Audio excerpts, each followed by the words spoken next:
A partir de este momento y por una hora, Radio Cultura presenta Sendero de Escritores, un programa de la Sociedad Argentina de Escritores, creado por el doctor Antonio Las Heras, conducido por el editor y escritor Daniel. La calle México. Pero además, este homenaje que quiero hacer tampoco quiere hablar de alguna de sus obras, sino a través de un cuento de otro autor. Y no solamente por ese autor, sino también a través de otro bibliotecario que me encontré un día en las redes. Me refiero a Claudio Ferraro, que también es narrador, es bibliotecario y narrador. Me va a gustar mucho que ustedes compartan conmigo la visión de este cuento que nos va a ser narrado por él. Es un cuento de el mago de la ciencia ficción, ya lo van a reconocer, y que tiene que ver con los libros y con la desaparición de los libros. Así que, si lo tenemos por ahí, vamos a ver este cuento que ustedes recordarán, que se llama Fahrenheit 451. Estamos en la biblioteca de Alejandría, en Egipto. ¿Saben para qué vine hasta acá? Sencillamente para hacerles una confesión. A mí me gustan las bibliotecas, siempre me gustaron. Tengo una enorme de madera en mi casa, ahí. Y todas las tardes, cuando cae el sol, me siento y leo, es un ritual. A esa hora que el cielo se junta con la tierra, me siento y leo. Pero tengo un ritual previo, que es mirar los colores de los lomos de los libros, que me anticipan historias. Amarillo sol, azul mar, negro destino, rojo sangre. Tomo uno de los libros, lo abro. Lo abuelo no soy yo, soy una flecha disparada hacia ningún lugar. Me siento y leo. Claro que tengo una incertidumbre que está calando en mi ánimo de un tiempo a esta parte. El gobierno, por la locura producida por el miedo a las ideas, prohibió los libros, con lo cual las bibliotecas públicas desaparecieron casi instantáneamente, después las privadas. Hasta ayer quedaba la mía. Sí, solamente mi biblioteca, alimentada por libros que la gente fue dejando en la calle y otros, sabiendo de la existencia de mi biblioteca. Usted puede guardarlos. Acá están, todos. Me siento y leo. A lo lejos suena una sirena. Bueno, estoy en mi casa, ¿qué puede pasarme? Tienen la puerta abajo, me agarran de un brazo del otro. Son bomberos. Sí, bomberos. Alguien me dijo que en la antigüedad se dedicaban a apagar incendios. Ahora no, están buscando los 451 grados Fahrenheit, la temperatura a la que enciende el papel y arde, combustible lanzallamas. La historia, la literatura, la filosofía danzando locamente en destellos azules, amarillos, anaranjados. Hacen fogatas con los libros. Al gobierno le encantan los espectáculos públicos. Circo y sin pan. Esperen, la página 248. Ya ni me acuerdo. ¿Qué libro? Y es cierto, me esperó la cárcel por haber guardado aquella biblioteca. Pero ¿saben qué? Las llamas no pudieron quemar mi memoria. Desde ella vuelven cada historia y sus personajes. Desde ella. Amigas, amigos, la vida, ¿sí? La vida vuelve otra vez a la vida. Fahrenheit 451 de Ray Bradbury, para que no nos quemen ni los libros, ni los sueños, ni nada.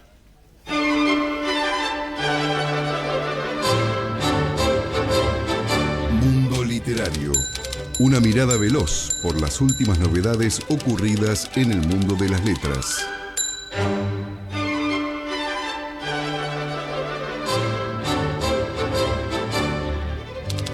Bueno, estoy muy satisfecho con este homenaje parabólico a esta supuesta quema de libros. La verdad que nadie podrá quemar los libros, las ideas, las obras de Jorge Luis Borges, precisamente porque él está antes y después de los libros, en sus obras que son pensamiento. Vamos a la primera noticia que nos trae este rápido recorrido por las novedades del mundo en materia de literatura. El poeta y filólogo español Jaime Siles gana el premio Reina Sofía de Poesía Iberoamericana. Bien, el premio que acaba de recibir Siles es el más importante en el ámbito de la poesía que fue premiado con casi $50.000, 42.000 y pico de euros. Tiene por objeto reconocer el conjunto de la obra poética de un autor vivo.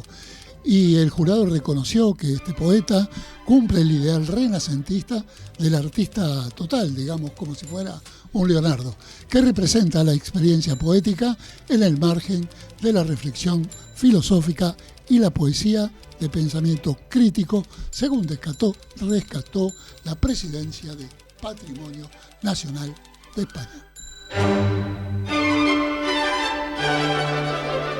Bueno, siguen las buenas noticias para argentinas en el exterior. Nuevamente, la argentina periodista y escritora Leila Guerriero sigue cosechando premios. Esta vez el premio Strega, tan famoso en Italia, donde tengo tan buenos amigos y amigas, escritoras, sobre todo en el sur de Italia.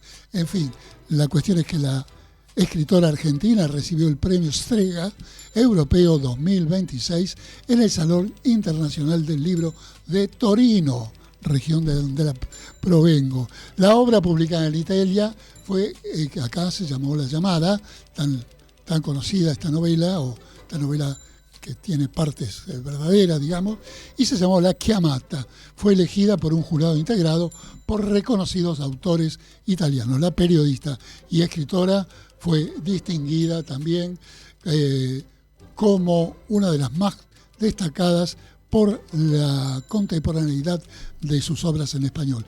El premio distingue a la mejor novela traducida al italiano durante el último año.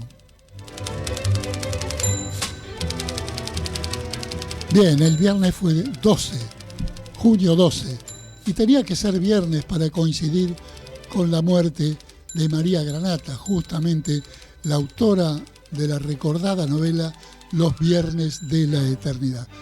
María Granata efectivamente falleció, adivinen ustedes, a los 105 años en la noche de este viernes 12. María, poeta, narradora, autora de literatura infantil, también ejerció el periodismo, aunque en su faz de militancia política fue una reconocida peronista y ferviente peronista, ya que además en 1957 hasta el 58 dirigió un periódico titulado Línea Dura, que fue uno de los entes de comunicación de la resistencia peronista. Al revés de lo que marcan algunas crónicas, no había nacido en 1923, sino el 3 de septiembre de 1920, justamente un año después que Evita. Su gran obra fue, como digo, Los Viernes de la Eternidad, y la historia recuerda que es una novela escrita en 1970, publicada en el 71, y que se trataba de la mejor obra de Granata, aunque no fue su debut en el mundo literario. Desde comienzos de los años 40 ya había publicado poesía y ejercía el periodismo. La famosa novela fue llevada al cine por Héctor Olivera y se hizo muy famosa por entonces. Los Viernes de la Eternidad contó con las actuaciones de Héctor Olivera, con el de la dirección de Héctor Olivera, con Telma Viral, Héctor Alterio y Susana Campo. Un adiós lejano, 105 años, a María Granata.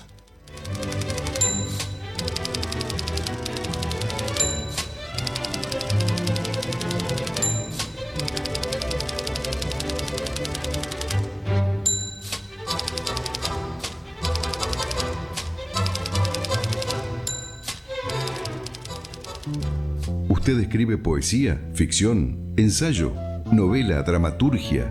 Entonces tiene que pertenecer a la Sociedad Argentina de Escritores. Lo esperamos para darle toda la información de lunes a viernes de 14 a 19 horas en nuestra sede de la calle Uruguay 1371, Ciudad de Buenos Aires.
Bueno, señores, en esta noche, ya aproximándonos a la virtualidad del invierno, que hace tiempo que está instalada en nuestra ciudad, quiero decirle que la música que estamos escuchando es una canción tradicional rumana que dice: si eres moldavo, transilvano o gitano, no importa, todos estamos hechos en Rumania. ¿Y por qué pongo esta canción y después voy a poner otra? Porque hoy tenemos una invitada de lujo, una escritora que alguna vez fue rumana y ahora es rumano-argentina, yo diría argentina con un resabio de Rumania. Está con nosotros la autora de este maravilloso libro, Luciérnagas Curiosas, y que se llama, todos ustedes la conocerán, Alina Diaconú. ¿Cómo estás, Alina? Hola, Daniel, ¿cómo va? Una alegría tenerte acá. Doctora no, en nada. Doctora urbana, digamos. Tantas ciudades que recorriste, que a mí siempre me gusta charlar con vos, tenerte como viajera, digamos, ¿no? Y sí, traté de conocer lo más que pude. Me falta tengo alguna materia pendiente, pero bueno, sí, recorrí mucho y los lugares realmente que me importaban los vi, los experimenté, lo que es estar allá, sí. Pero en realidad vos sos muy europeísta, pero también estuviste por Estados Unidos. ¿Cómo ves esas dos culturas al día de hoy? Bueno, por Estados Unidos estuve porque gané una beca, la beca Fulbright en el 85, y eso me llevó a Iowa, a la universidad, donde di unas charlas. Fue una beca de varios meses, sí. Recorrí Estados Unidos, las universidades, y después, bueno... Pero también recibiste otro premio por tu conducción de escritora También rumana, me dieron un premio, Unidos. Pero eso aparte fue después en el Smith College. En los 90. Y además estuve en Nueva York porque tenía un cuñado en Nueva York, el hermano de Ricardo. De Cordero. Él Ricardo vivía Cordero. en Nueva York, tenía una mujer norteamericana, hijas norteamericanas, pero no es una cultura con la cual yo me identifique mucho. Me interesó como me interesa... Te lo pregunté sospechando la respuesta, ¿no? Pero te veo más en Europa, siendo alguien de tradición, nacimiento y cultura europea, que justo cae muy bien con la ciudad de Buenos Aires. Totalmente, por eso yo creo que mi adaptación fue tan simbiótica, diría yo, porque yo no sé realmente qué soy. Bueno, nunca sabemos bien del todo qué somos. Recordemos a qué edad viniste. ¿A quién? ¿A qué edad viniste? Bueno, a Buenos Aires. Yo cumplí 14 años en el barco que me traía para acá, así que salí de Rumania a los 13 años. Difícil perder el acento cuando ya se tienen 13, 14 años de vida en otro país, con otra cultura. Difícil todo. El idioma fue uno de las grandes trabas que yo tuve. A pesar del anclaje latino del rumano, ¿te fue difícil? No, sabiendo rumano, me resultaba más fácil entender el italiano que el castellano. Por ejemplo. Claro, seguramente. Pero no, yo te diría que fue una experiencia que no quisiera volver a pasarla en otro lado con otro idioma, porque es de terror. Así que lo cierto es que te despertaste siendo argentina, digamos. Sí. ¿El sueño se te hizo argentino? Sí, en 21 días que duró el viaje en barco, en esa época, el Conte Grande, que lo trajo. Famosísimo barco. Y lo trajo acá a García Lorca, claro. Bueno, mucho antes. 21 días tardamos en llegar, con un mar agitado los 21 días, porque el capitán dijo que nunca hubo un viaje tan accidentado y movido como ese. O sea que la gente, todos los bailes, todas las cosas que organizan, no pudieron hacerse. Bailes de disfraz y supuestos entretenimientos, bueno, todo eso funcionaba muy a media porque la gente estaba muy descompuesta. Y conmigo no hubiera funcionado de ninguna manera aunque el mar estuviese calmo, porque yo tenía el maremoto por dentro. Ese maremoto que sigue todavía fluyendo en las letras. Estamos aquí con el nuevo libro de Alina Diaconú, que, digamos, pueden ser aforismos o apotegmas. Bueno, apotegmas es más o menos un sinónimo de aforismos. Yo lo considero mi antología de aforismos, de apotegmas, de máximas. Claro, también se mezclan son las todo máximas. Más o menos. Claro. El apotegma tiene algo más que ver con la política y con la cosa más estructural, ¿no? Son dichos también de sentencias breves que contienen una enseñanza moral. Pero el aforismo es como más sin esqueleto, me parece. Sí, no sé si son... si tienen tanta cosa moral, digamos. Yo las considero más metafísicas o de cuestionamiento existencial, sobre todo. Y después creo que tienen mucho humor porque son muy matizados mis aforismos. La verdad que tus maestros deben haber sido Pascal, Cioran, me imagino.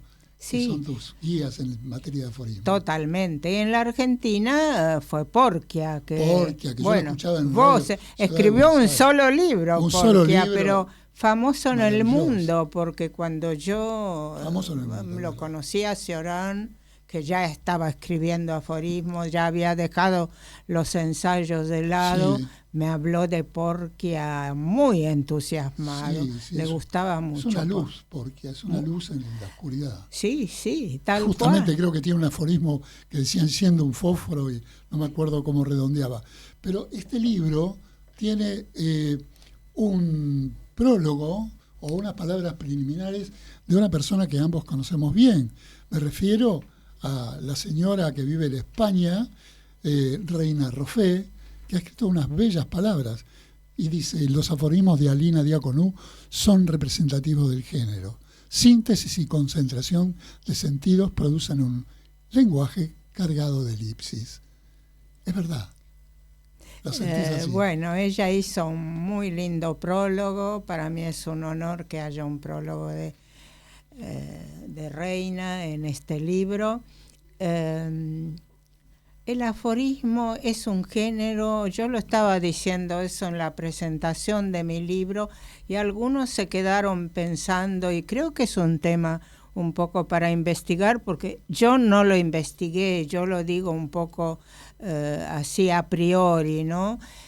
Que no es un género que haya sido transitado mucho por mujeres. Es verdad, caigo en la cuenta.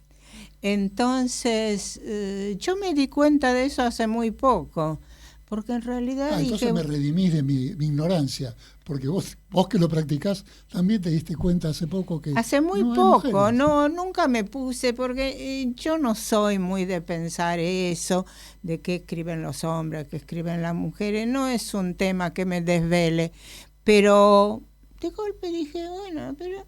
Y sí, me acordé, Simone Weil escribió algunas cosas, Virginia Woolf. Europeísta, claro. Sí, Virginia Woolf, Simone de Beauvoir creo que tiene algunos. Pero bueno, te digo, lo digo a priori porque no es un tema para estudiar y ver, porque tiene que haber mujeres. Pero si las hay, creo que son pocas. ¿Por qué? Porque yo creo que en realidad el aforismo, para mí, por lo menos, es como escribir en una frase un ensayo. Es verdad. Ahora, ya que vos nombramos a Cioran, o yo lo nombré como aforista, sé que Cioran fue aforista en su última etapa, ¿no? Que se dedicó más que a escribir. Su última, sí. Solamente aforismos al final. Solamente. Pero vos también. Sí. ¿Por qué? Bueno, porque yo creo que con los años, por lo menos me pasa a mí, uno llega a necesitar la síntesis de todo, así como hace balances de su propia vida, como trata de sacar conclusiones que no siempre salen, pero bueno. Por eso entiendo tu primera dedicación de esto, que es a Zen Kang, que tiene justamente un libro, que es el libro de la nada, que vivió en el siglo VI, y dice: lo mínimo puede ser grande porque no se conocen sus límites. Lo máximo puede ser pequeño porque no se ven sus bordes ni su apariencia. Claro, acá estás explicando lo que ahora estás tratando de contarme a mí. Exactamente. Y yo creo que fui decantando, porque fíjate, si vos mirás así panorámicamente mi trabajo de toda la vida, yo pasé por todos los géneros y durante muchos años era considerada novelista porque escribí y publiqué 9 novelas, publiqué ensayos, publiqué cuentos. Poesía, muchísima. Después llegué a la poesía. Es como que vas reduciendo, no el formato, sino las ideas, ¿no? Exacto, pero no fue algo consciente, fue algo... ¿No es porque te cansa la literatura imaginaria? No me cansa, pero ahora me parece que me aburre un poco. Eso. ¿Entendés? Yo eso lo cuento una anécdota con Cioran también. Cuando yo lo vi la primera vez en el año 1985, yo escribía todavía novelas. Y hay una novela, Los ojos azules, que yo le dediqué a él y a Ionesco, y decía... Claro, a quien también conociste. Amigos, bueno, por ser mis maestros en perplejidad. Me acuerdo de esa dedicatoria de Los ojos azules. Y yo le llevé el libro a Cioran, y Cioran me decía: ay, sí, muchas gracias, pero yo las novelas, para que yo... Primero que estaba en castellano, él entendía, pero era un esfuerzo. Pero las novelas, yo no la voy con la novela. Y yo era novelista, o sea, sentía que tenía que defender mi trabajo y el género que había elegido. Y yo decía, porque no soporto esa cosa progresiva que tiene la novela, que hay que leer 200 páginas para saber un personaje que va a ser con el otro. En cambio, decía Shakespeare, se levanta el telón y ya la tragedia está, Macbeth. Señores, estamos con Alina Diaconú, la escritora argentinísima que no sabemos bien por qué nació en Rumania, pero sigue acá con nosotros, afortunadamente. Yo tampoco sé. Un poquito de su música originaria, esa cortina que tenemos. Ya volvemos.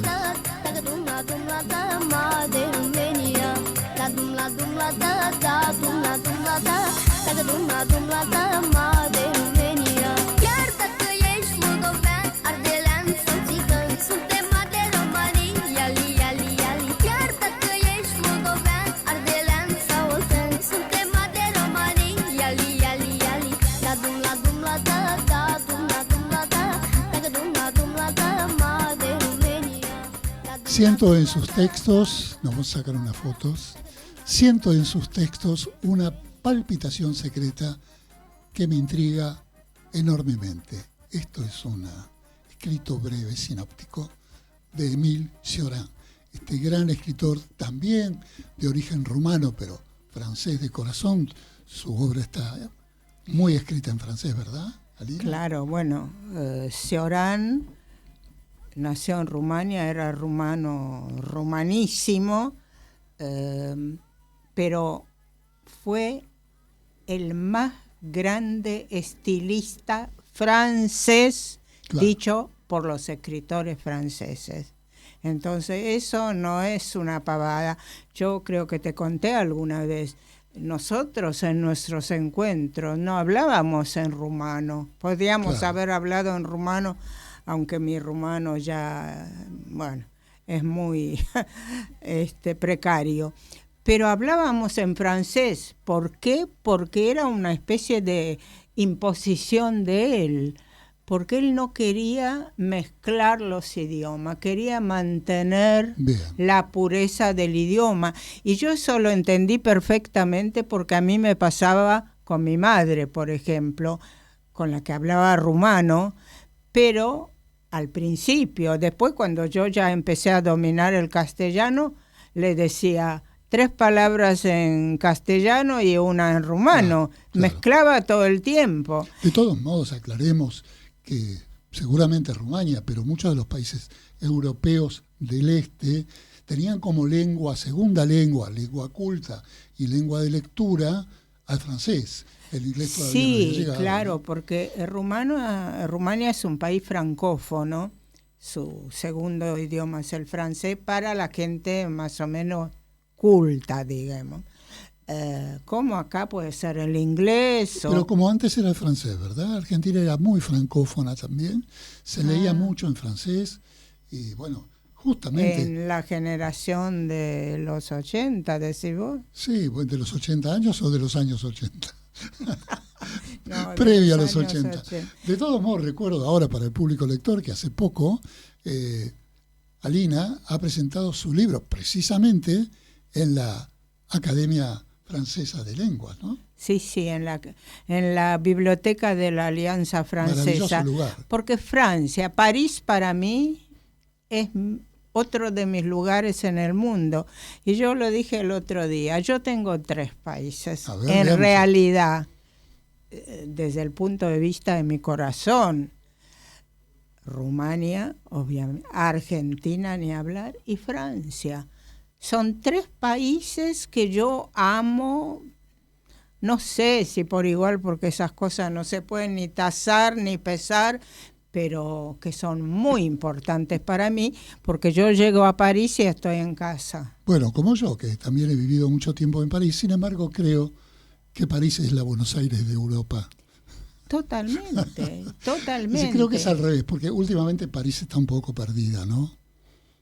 Y sí. Todo ha cambiado. Es otra cultura, se han dejado, digamos, invadir por debajo. Han creído que esa cultura francesa iba a perdurar más allá de las sangres y las inmigraciones. No digo que las inmigraciones estén mal, pero creo que han modificado la estructura, por lo menos de París. No, está muy cambiado París. Yo me acuerdo que vivía María Elena Walsh, que una noche fuimos con Ricardo a la casa de ella y de Sara Facio, ¿no? De eso, imagínate. Ricardo murió hace 13 años, debe haber sido hace 20 años más o menos. Y María Elena también era una fanática de París. Bueno, ella había vivido en París, cantado en París, en su época moza, ¿no? Y yo hablaba de París porque hacía mucho que no iba. Y me dijo... Ojo, Alina, París ya no es lo que era, que yo escribí un poema con él. París ya no es lo que era. Me lo dijo hace 20 años más o menos. Y yo cuando llegué a París, hará unos 6, 7 años, dije, qué razón que tenía. Porque bueno, por la inmigración árabe, yo en mi último viaje... Yo decía, por favor, quiero ver un francés porque eran todos chinos en la calle. París ya no francés quiero ver. París ya no es una fiesta. No, ahora te hago una sigue pregunta. Siendo una fiesta, como decía Hemingway. Sí, para mí sigue siendo porque, bueno, uno mezcla lo idealizado, lo que tiene en su memoria de momentos fabulosos que ha vivido, y porque sigue teniendo esa arquitectura. Vos mirás para arriba en París y te volvés loco. Sí. En cualquier es la Buenos barrio. Aires de Europa. Pero te hago una pregunta a propósito de este chiste que estoy reiterando demasiado. Tal vez Buenos Aires tampoco sea la de antes. Sí, Buenos Aires, ¿verdad? Sí, tampoco es, así como París no es la de antes. ¿Qué ha pasado con Buenos Aires? Buenos Aires es una ciudad divina. Yo lo estoy reconociendo últimamente. Pero también cambió mucho. También cambió mucho. Digamos, a partir de la situación socioeconómica, de las políticas, de todo eso, ha cambiado y hay una degradación en el mundo, no solo acá. Acá claro, desde por eso ya te lo que preguntaba. París no es lo que fue y Buenos Aires quizás tampoco. No, lamentablemente no. Yo viví en Buenos Aires, tuve esa suerte de vivir, y vos también me parece, los mejores años que fueron los 60. Sí, claro.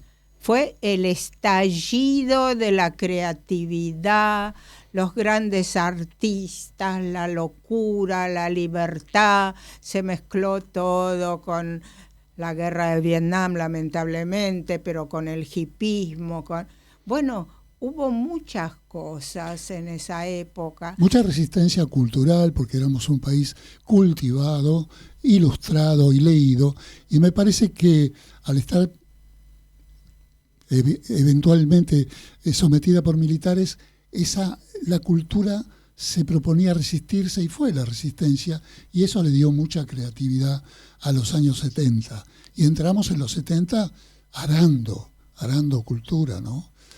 Era increíble. Hasta los 60 76. Acá fueron increíbles. Claro, sí.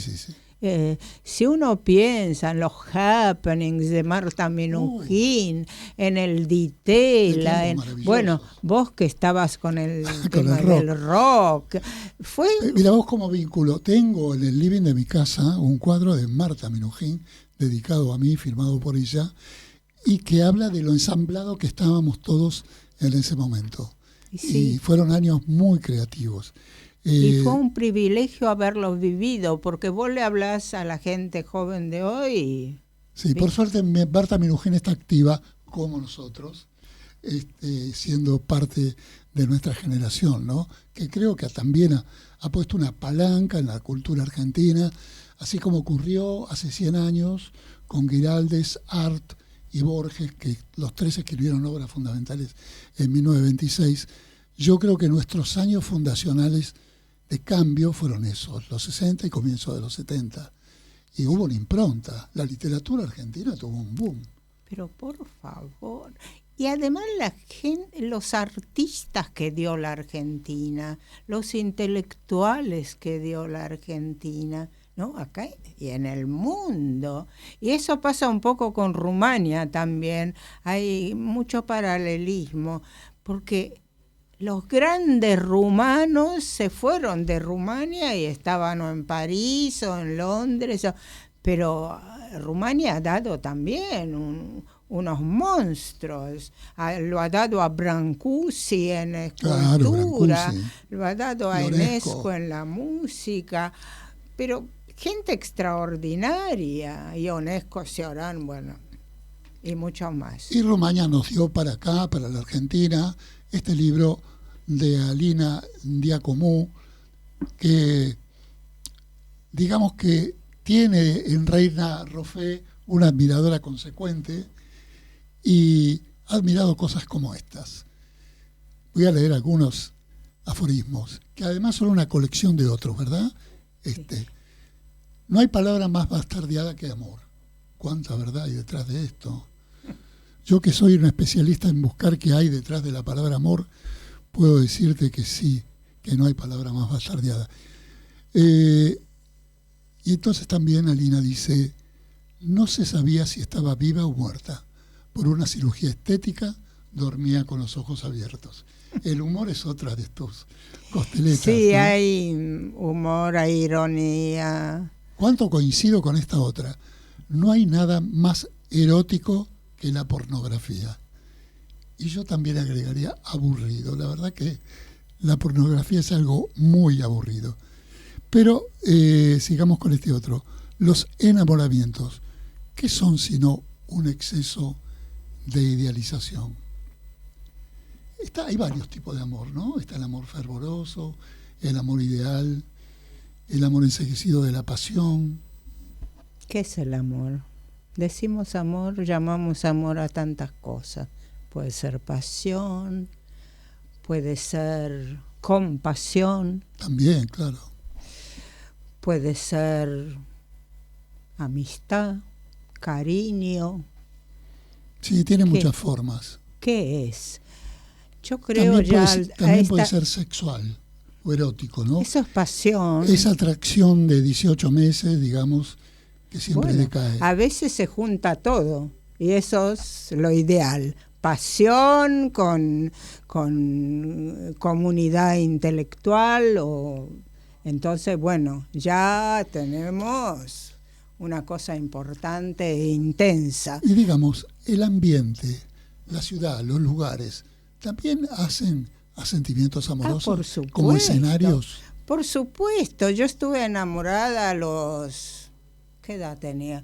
Cumplí 18 años en París, estaba enamorada, pero yo me pregunté hasta qué punto no estaba enamorada, porque todo lo que yo vivía ocurría o al lado de la Tour Eiffel o en los sótanos de una calle que se llama La Huchette, en el barrio latino. O sea, el contexto era tan extraordinario. Y en el amor siempre hay algo de idealización y de invento. Sí, claro. ¿O no? ¿Por qué será que los enamorados siempre se quieren ir a una isla desierta, alejarse supuestamente de la rutina de los días y creerse únicos, creerse solos en un barco perdido? Y bueno, son preguntas muy difíciles de contestar. Pero a cada uno nos ha pasado, ¿verdad? De creer que esa pareja que tenés es el ideal y que todo se concentra en ella, en esa entrega. ¿Cuáles parejas? Cualquiera, que puedan sentir ese amor que parece ser el único. Bueno, todo ha cambiado tanto hoy día. Ni siquiera el amor es lo que era. No, el amor ya no es lo que era. Bueno, la familia ya no existe. Es verdad. Los casamientos tampoco. Las parejas pueden ser muy discutibles si son parejas o desparejas o qué, porque en realidad los novios ya no existen, el noviazgo. Ni siquiera el todos matrimonio. Son parejas. No hay matrimonio tampoco. Es decir, que todo ha cambiado y el amor es como una noción, una cosa ideal que nadie sabe lo que es. Se confunde el metejón con el amor. Tampoco hay muchos metejones. Hoy día me dicen muchachas jóvenes que, no sé, que salen con un chico y que después de comer el chico le dice: bueno, ahora me voy a pasear a mi perro, me voy a mi casa. Cada vez hay más perros y en no Buenos Aires. pasa nada. Es decir, que somos la última generación de los románticos. Bueno, yo siempre he sido muy romántica. Los hombres son menos románticos, me parece. No pero sería bueno. mi caso. Pero es verdad, el romanticismo es como que tiene mala prensa. Pero ¿no? hubo incluso escritores románticos. Maravilloso romanticismo. Por eso yo considero que ya esta época no es para mí. Yo ya no la entiendo. No la entiendo. Para mí muchísimas cosas son otras que se consideran hoy importantes, ya no lo son.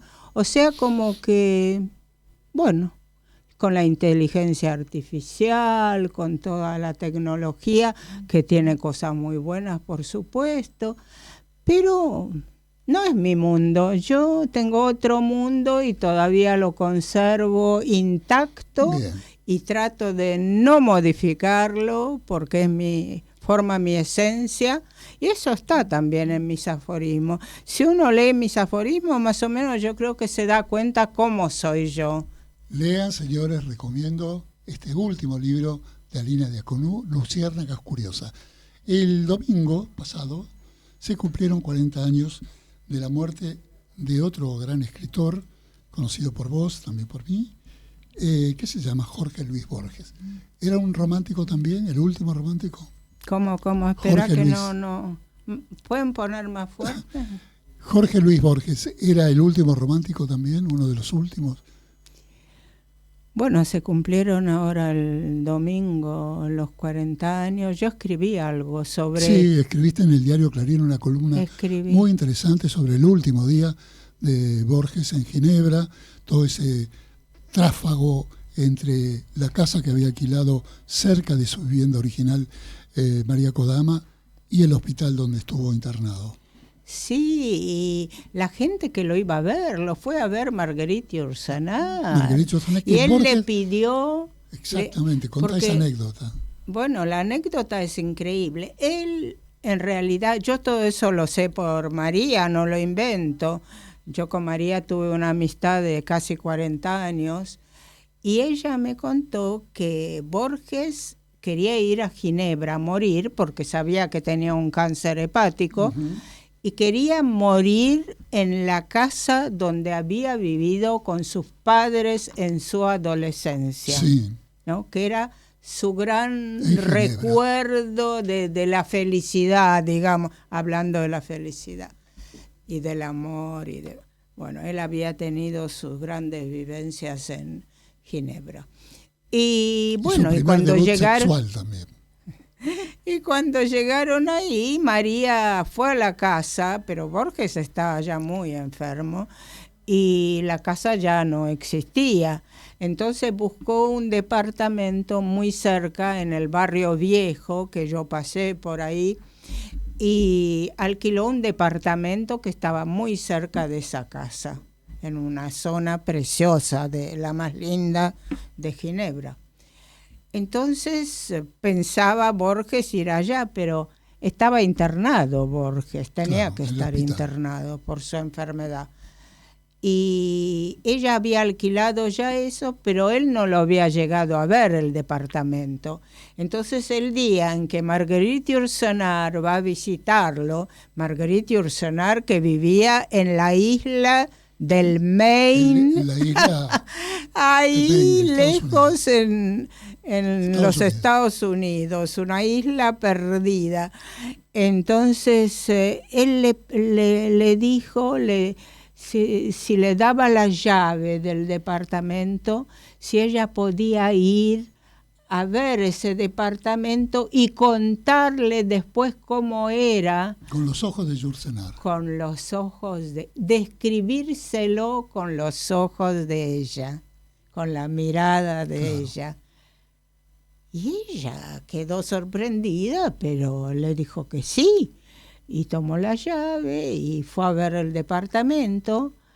Y después le contó a Héctor Bianchotti. Otro gran argentino, miembro de la Academia Francesa de Letras. Héctor Bianchotti, otra eminencia. No muy bien considerado en la Argentina, lamentablemente. Lamentablemente no, pero un escritor argentino que llega a ser miembro de la Academia de Francia, porque él empezó a escribir en francés.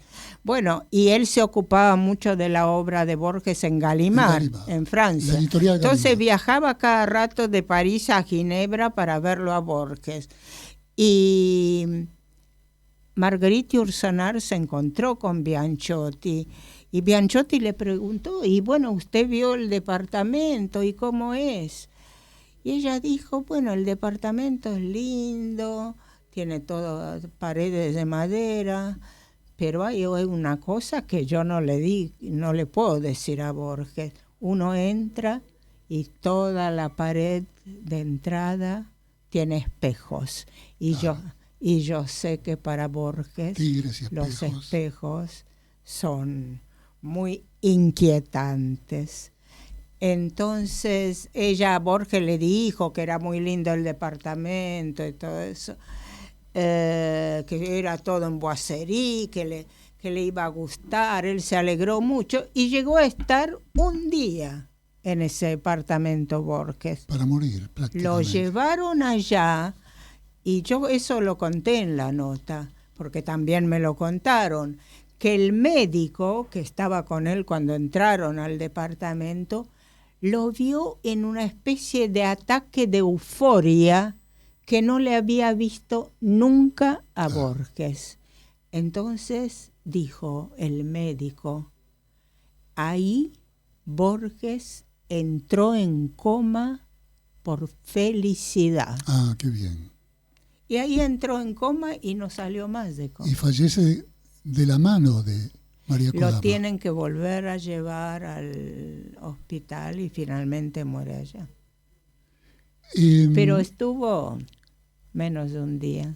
Qué voy a historia, ¿no? Una historia maravillosa. Voy a leer para que se explique este momento y seguramente nos lo va a aclarar Alina Diaconú. Es un anuncio salido en el diario que dice así: me he enterado por los diarios que mi hermano ha muerto en Ginebra, lejos de nosotros y de muchos de sus amigos, de una enfermedad terrible que no sabíamos que tuviera. Me extraña mucho que su última voluntad fuera ser enterrado ahí, ya que siempre quiso estar con los antepasados y con nuestra madre en la Recoleta. Firma este anuncio Nora Borges, Paraguay 1243, Buenos Aires. ¿Qué fue lo que pasó? Bueno, los amigos de acá, empezando por Bioy Casares y mucha otra gente, estaban muy enojados porque sostenían que María lo había llevado como forzado a Ginebra. Es como el club de la obviedad, ir hacia la persona que no solamente conquistó el corazón, sino que lo ayudó en su lucidez de los últimos días, ¿no? El club de odiar a aquel que prefiere, en este caso, Borges. Bueno, él en varios de sus poemas dice que quiere ser enterrado en la Recoleta, donde están sí, es verdad, él lo ha dicho. Sus ancestros. Es así. Pero a raíz de lo que pasó acá con Balbín, que estaba muriéndose y se empapelaron las paredes de Buenos Aires, no Famosa quería, odiaba Rita el culto a los muertos que hay acá, y sabemos, sí, sabemos que es así. Hemos visto uno hace poco, hemos visto otros con Maradona, con Gardel, el culto a la con muerte, muchas figuras. Estamos llenos de vidas con Alina Diaconú en Luciérnagas Curiosas, que está llena de vida, Alina. Yo no sé por qué nos corren de acá del estudio, porque hemos pasado una hora rapidísima y vamos a despedirnos, Alina. Creo que vas a tener que volver, o no, vamos a hacer otra cosa. Saca otro libro que justifique un nuevo encuentro. Eso seguro que no. Creo que voy a tener la felicidad de desmentirte. Ojalá que sí. Que saques otro libro y que vengas a presentarlo. Digas nunca, claro. Pero... Y sobre todo quien escribe y tiene ganas de escribir. ¿Te animás a escuchar conmigo un homenaje a la comunidad rumana que se llama Rumania? Bueno, allá vamos, pero nos quedamos con Alina Diaconú y este maravilloso libro que, confieso, voy a leer con mucha avidez. Gracias, amigos. Los dejamos con Doble Rumania, Alina Diaconú y esta canción.